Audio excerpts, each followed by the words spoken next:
그러므로 너희는 하나님의 택하시고 거룩하고 사랑받는 자처럼 긍휼과 자비와 겸손과 온유와 오래 참음을 옷 입고, 누가 누구에게 불만이 있거든 서로 용납하여 피차 용서하되 주께서 너희를 용서하신 것 같이 너희도 그리하고, 이 모든 것 위에 사랑을 더하라. 이는 온전하게 매는 띠니라. 그리스도의 평강이 너희 마음을 주장하게 하라. 너희는 평강을 위하여 한 몸으로 부르심을 받았나니 너희는 또한 감사하는 자가 되라. 그리스도의 말씀이 너희 속에 풍성히 거하여 모든 지혜로 피차 가르치며 권면하고 시와 찬송과 신령한 노래를 부르며 감사하는 마음으로 하나님을 찬양하고, 또 무엇을 하든지 말에나 일에나 다 주 예수의 이름으로 하고 그를 힘입어 하나님 아버지께 감사하라.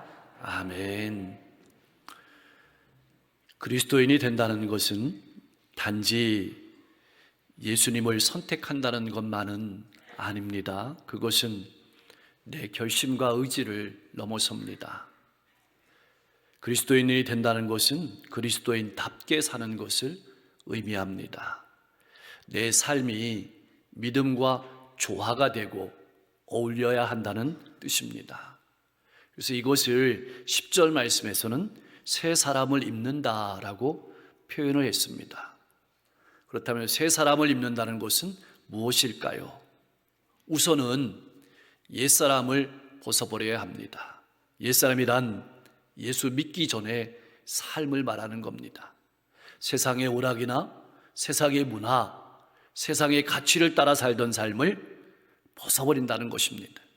그러므로 앞으로는 더 이상 과거로 돌아가지 않는다는 그 삶이 바로 옛사람을 벗어버린다는 의미입니다. 그러나 새 사람을 입는 것은 벗어버리는 것을 넘어섭니다.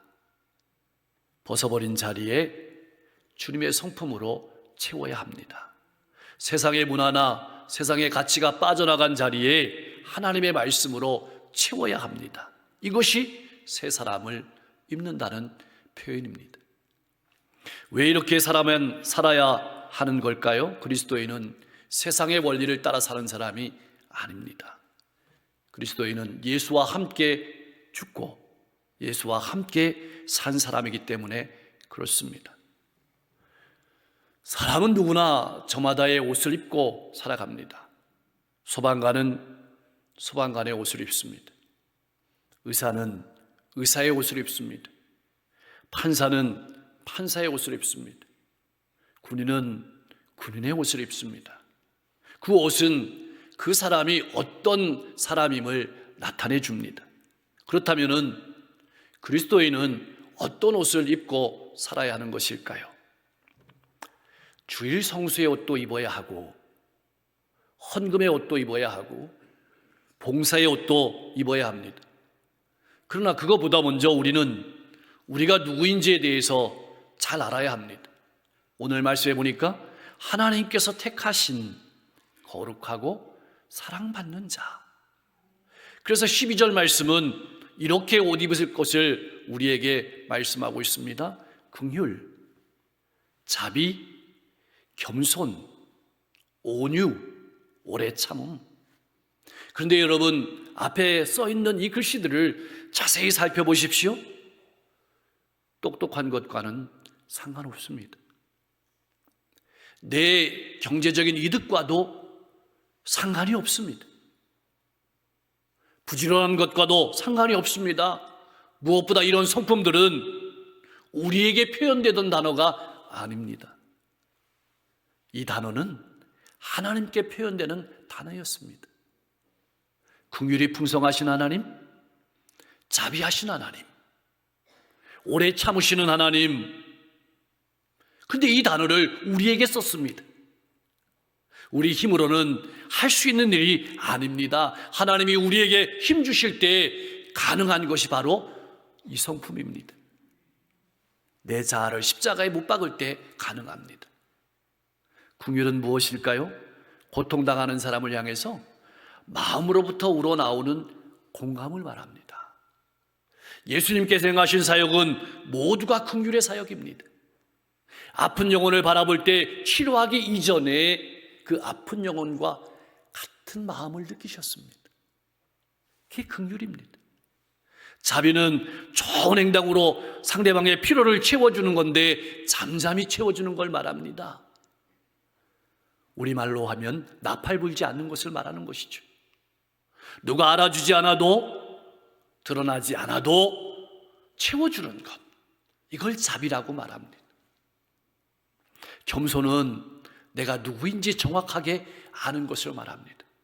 우리는 예수님의 보혈로 죄 씻음 받은, 용서받은 하나님의 자녀임을 아는 겁니다. 그 사람에게서 나오는 것이 겸손한 행동입니다. 온유는 능력은 능력인데 통제된 능력을 말합니다. 아마 우리는 능력 있길 다 간구한데 능력이 주어져도 통제할 수 없다면 차라리 능력이 없는 것이 나을 겁니다. 그 능력을 나를 위해서 사용하면, 그 능력을 다른 사람을 무너뜨리는 데 사용하면 차라리 능력이 없는 것이 나을 겁니다. 온유는 통제된 능력을 말합니다. 주님이 가라면 가고 서라면 서고 내 인생이 주인이 주님이심을 인정하는 그런 삶의 모습이 온유한 겁니다. 모세는 일평생 하나님의 뜻에 따라서 하나님이 가라면 가고 서라면 선 온유한 사람이었습니다. 오래 참음은 우리가 살아가다 보면 공평하지 못한 일을 당합니다. 억울한 일을 당합니다. 그때 우리는 마음속으로 복수를 결심할 때가 많습니다. 우리가 연속극을 재미있게 보는 것도 악인이 복수당해서 멸망하는 것을 바라보기 위해서 앉아있죠. 그게 내 입장이라면은 마음속으로 복수할 때가, 그 마음을 다짐할 때가 많은 겁니다. 근데 그것을 품지 않는 겁니다. 잠잠하게 하나님께서 열어주시고 하나님께서 해결해 주심을 바라보고 믿음으로 걸어가는 것이 오래 참음입니다. 단풍이 참 아름답습니다. 아직도 조금 남아있죠. 많은 사람이 단풍을 보려고 인산인해를 이룹니다. 형형색색 정말 아름답습니다. 그러나 여러분, 단풍이 아름다운 것은 눈앞에 보이는 것 때문은 아닙니다. 그 단풍은 자기 제한입니다. 자기 희생입니다. 겸손입니다. 곧 추운 겨울이 오고 그리고 감당할 수 없는 추위가 옴을 알기 때문에 그 계절에 맞춰서 자기 자신을 내리는 겁니다. 신앙인이 아름다운 것은 긍휼, 자비, 겸손, 온유, 오래 참음이라는 자기를 희생하는, 자기를 제한하는 그리스도로 옷 입는 과정이 아름다운 것입니다. 이렇게 그리스도로 옷 입고 살아갈 때 맺어지는 열매가 용납하는 겁니다. 있는 그대로 받아들이는 거죠. 그리고 용서하는 겁니다. 그리고 받아들여 주는 겁니다. 그런데 가장 중요한 덕목이 하나 빠졌습니다. 재료가 되는 덕목이죠. 밑거름이 되는 덕목입니다. 무엇일까요? 네, 바로 사랑입니다. 사랑이 없으면 모든 덕목은 성립되지 않습니다. 원리는 꽹과리가 됩니다. 좋은 말에 불과합니다. 사랑이 없으면 긍휼도, 자비도, 겸손도, 오래 참음도, 온유도 유지될 수가 없습니다. 사랑이 없으면 그리스도인으로서의 삶을 살아갈 수 없게 되는 겁니다. 사랑은 마치 허리띠와 같습니다. 우리가 옷을 아무리 잘 입어도 의복에 허리에 띠를 띠지 않는다면 불편합니다. 흘러내릴 수 있습니다. 마음 놓고 활동할 수가 없게 되는 겁니다. 우리가 살아가는 신앙의 삶의 여정 가운데 사랑이 없으면 모든 것은 흘러내려가게 됩니다. 조금 반짝하다가 사라지게 되는 것이죠. 속해도 선교해도 사랑으로 제자리에 있게 되는 겁니다. 그래서 에베소서 4장 2절 3절에서는 이렇게 권면하고 있습니다. 우리 같이 한번 읽어보겠습니다. 모든 겸손과 온유로 하고 오래 참음으로 사랑 가운데서 서로 용납하고 평안에 매는 줄로 성령이 하나 되게 하신 것을 힘써 지키라. 아멘. 세상에서 가장 흔한 말이 용서라는 말과 사랑이란 말일 겁니다. 가만히 생각해 보면 알면서도 안 된다는 거죠. 그렇다면 왜 우리는 용서하고 사랑해야만 하는 것일까요? 그것이 바로 복음의 핵심입니다. 용서하고 사랑하는 것이 바로 복음을 나타내고 전도하는 것입니다. 우리는 말로도 전도하지만 삶으로도 전도해야 합니다. 지금 이 시대에는 이것이 엄청 중요합니다. 이런 말이 있습니다. 자녀를 사랑하는 것만큼 10분의 1만 다른 사람을 사랑하면 원수질 일이 없다. 자녀를 사랑하는 것에 10분의 1만 다른 사람을 사랑해도 결코 원수질 일이 없다. 이 말을 곰곰이 생각해보고 생각해보면 우리의 사랑은, 내가 하는 사랑은 내 사랑이라는 거죠. 우리는 그리스도인입니다. 그리스도인은 내 사랑을 아는 사람이 아니고 하나님의 사랑을 아는 사람입니다. 우리는 어떻게 용서할 수 있을까요? 우리는 어떻게 사랑할 수 있을까요? 우리는 용서할 수 없습니다. 우리는 사랑할 수 없습니다. 흉내만 낼 뿐이죠. 내 힘으로 안 된다는 표현입니다. 그래서 우리가 결심한 후에는 내 의지를 주님께 내어드려야 됩니다. 주님 때문에 용서하고 주님 때문에 사랑하는 것입니다. 주님의 사랑으로 살아가는 삶이 바로 그리스도인의 삶인 것입니다. 그렇다면 사랑으로 맺어진 것을 온전하게 유지하기 위해서는 어떻게 해야만 되는 것일까요? 오늘 말씀해 보니까 주님의 평강이 너희의 마음을 주장하게 하라. 참 재미있는 표현이에요. 여기서 핵심되는 표현이 주장하게 하라라는 말입니다. 주장한다는 말은 운동 경기할 때 쓰이는 용어인데요, 운동 경기할 때 심판으로 행한다는 것을 말합니다.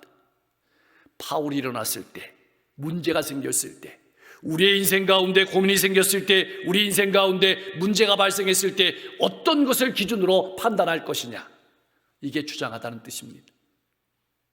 많은 사람들은 그때 기준을 어느 것이 내게 이득이 되느냐, 이걸 기준으로 삼아서 배신하기도 하고 자기의 뜻대로 하기도 합니다. 그런데 그리스도인은 그렇게 결단할 때, 문제가 있어서 판단할 때 나를 기준으로 삼지 말고 그리스도의 평강이 우리 마음의 기준이 되는 결단을 하라, 그렇게 말씀하시는 거예요.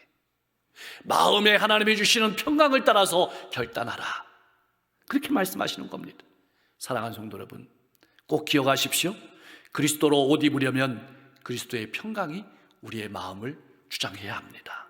세상의 것으로는 채워줄 수 없는 존재가 바로 우리임을 기억하십시오. 예수님께서는 이 평강을 우리에게 주시기 위해서 이 땅에 오셨습니다. 그리고 그 평강을 우리에게 주셨습니다.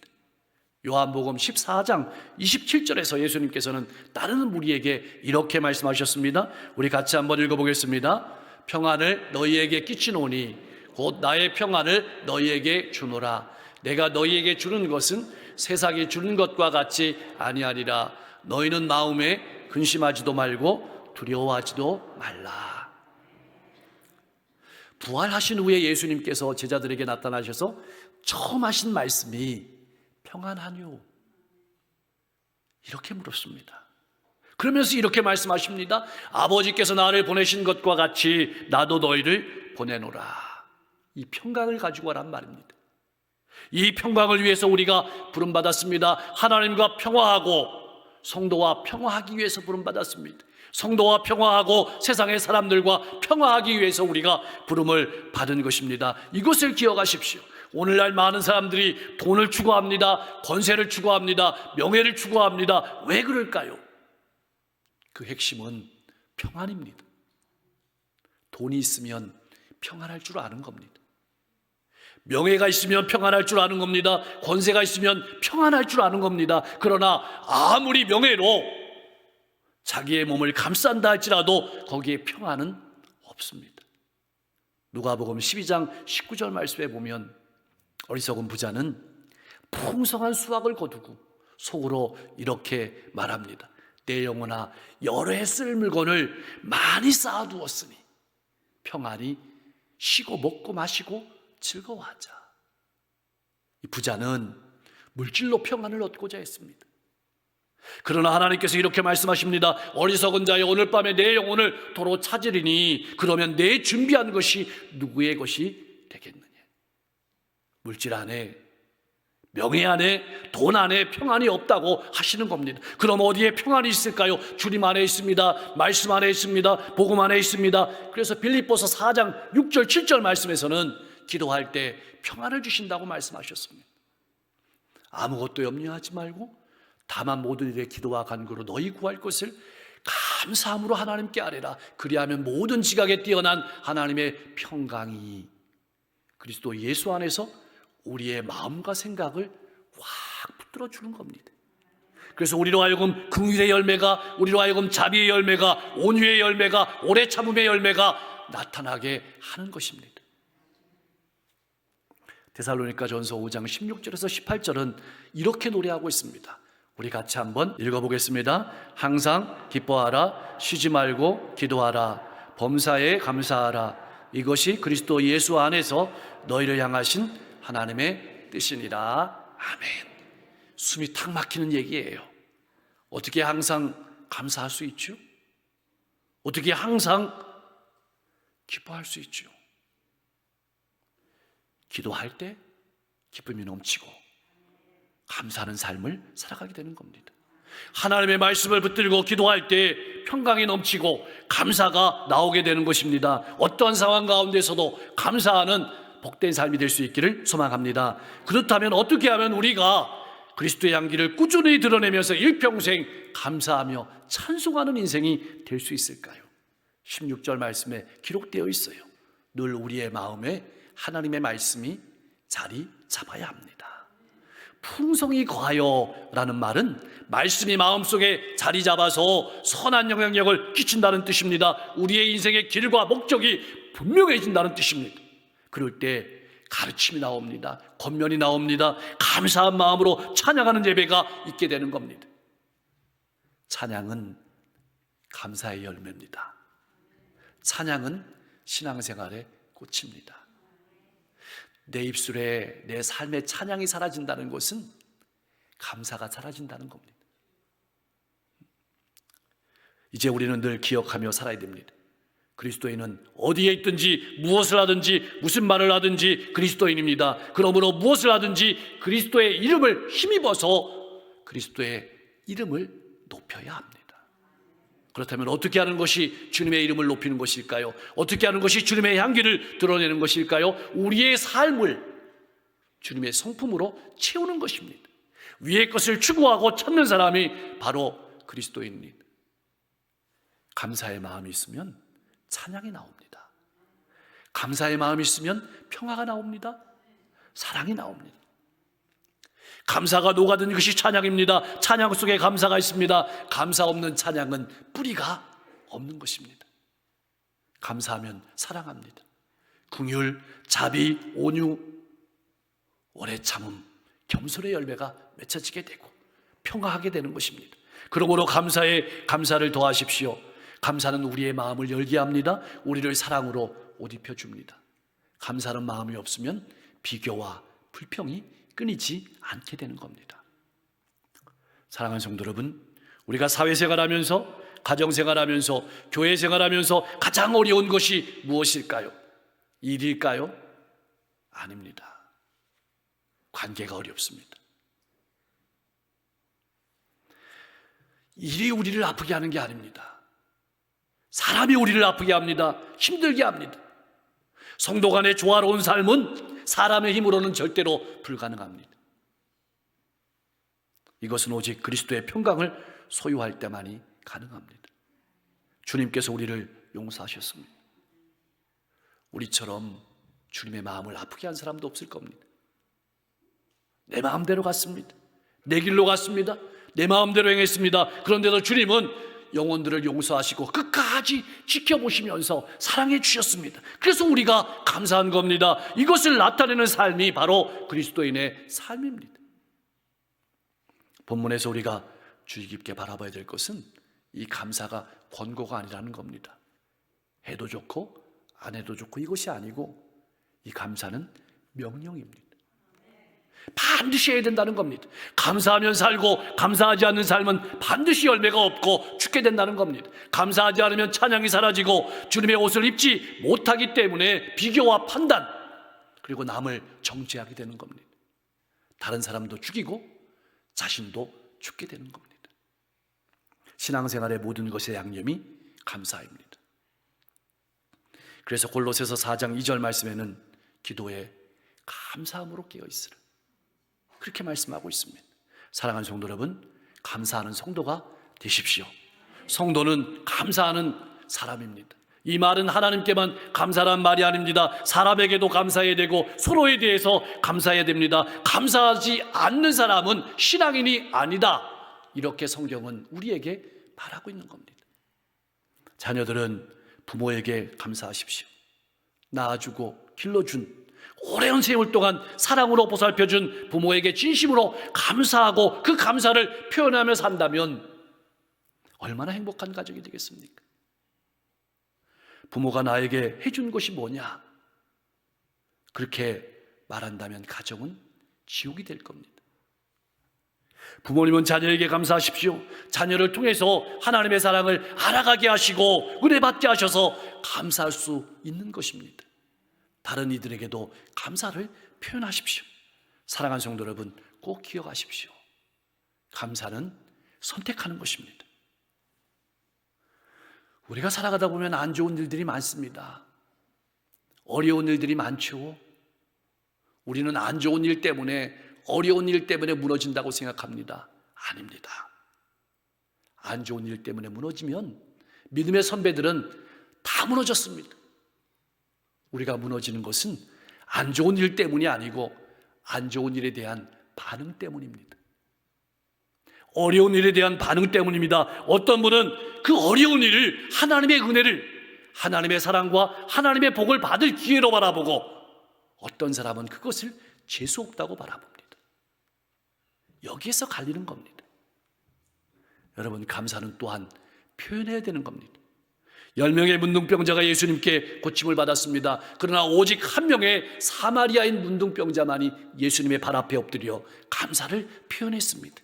그는 영혼의 구원까지 받았습니다. 감사는 표현으로 열매 맺는 것임을 꼭 기억하십시오.